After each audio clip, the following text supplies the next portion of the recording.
साथियों नमस्कार, मैं विनय प्रकाश सिंह। आप देख रहे हैं चौथा प्रहरी। हमेशा से देश को राह दिखाने वाला राज्य रहा है गुजरात। मुख्यमंत्री योगी आदित्यनाथ ने कहा कि गुजरात सदैव से देश को राह दिखाने वाला राज्य रहा है। भगवान श्री कृष्ण उत्तर प्रदेश से इस धरा पर आए और द्वारिकाधीश बनकर धर्म की स्थापना के कार्य को आगे बढ़ाया। स्वामी दयानंद सरस्वती ने इसी धरा से आर्य समाज के बड़े आंदोलन को बढ़ाने का कार्य प्रारंभ किया।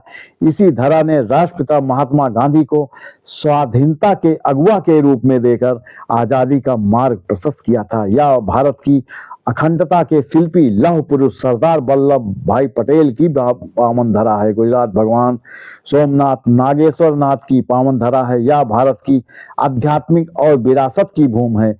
स्वाधीनता आंदोलन को स्वदेशी से स्वावलंबन की ओर अग्रसर करने वाली धरा है। इस पावन धरा को हर भारतीय नमन करता है। उत्तर प्रदेश के मुख्यमंत्री योगी आदित्यनाथ ने प्रतिनिधि मंडल के साथ बुधवार को गुजरात के एकता नगर के दौरे पर थे। वे यहां भारत रत्न लौह पुरुष सरदार वल्लभ भाई पटेल की 150वीं जयंती के उपलक्ष्य में आयोजित भारतवर्ष 2025 में भी सम्मिलित हुए।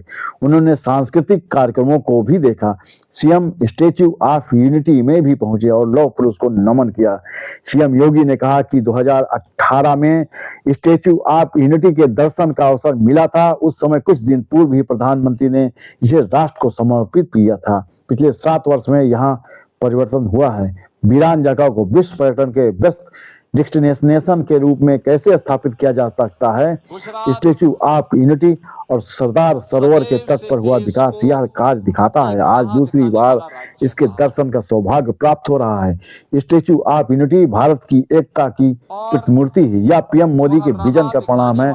उनकी विजनरी लीडरशिप में भारत विरासत को सम्मान दे रहा है और विराट व्यक्तित्व के अनुरूप महापुरुषों के गौरवशाली कार्यों को भावी पीढ़ी के लिए प्रेरणा का केंद्र बिंदु बना है।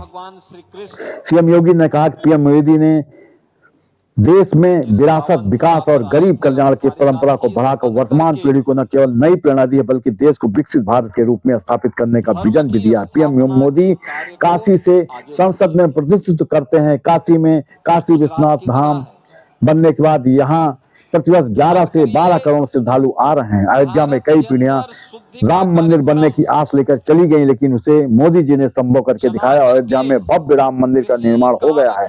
आज अयोध्या सुंदरतम नगरियों में से एक हो गई।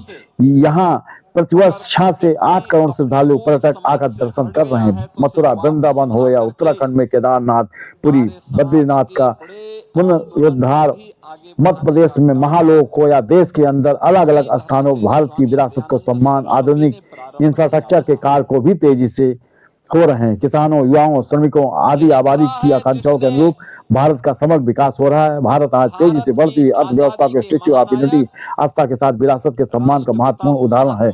हर भारतवासी इसके लिए पीएम मोदी का आभार प्रकट करता है। सीएम योगी ने कहा, सरदार वल्लभ भाई पटेल की अखंडता के शिल्पी थे। ब्रिटिश से नहीं चाहते कि भारत एक रहे।